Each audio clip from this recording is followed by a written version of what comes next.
Мен Ақбатер жалпы орта білім беретін мектебінің 8-ші сынып оқушысы Серік Оралбекқызы.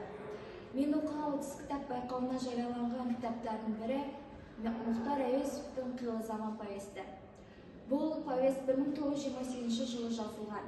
Бұл повесте Қазан төңкерісі алдындағы қазақ даласындағы отарлау саясаты, тар қыспақтаған халықтың ауыр тұрмысы мен ашу ызасы шынайы көрсетілген.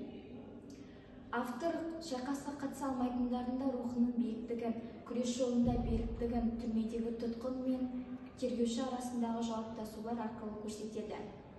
Отарлаушы үкімет қазаққа ғана емес басқа да отар халыққа, тіпті адамзатқа жай мәселені әшкерелеп, адамгершілік әлеуметтік мәселені әлеуметтік қоғамдық мәселемен бейнелейді. Қазақ халқы үшін барын берген ерлер туралы қаламгер өз ойын ерекше жазды.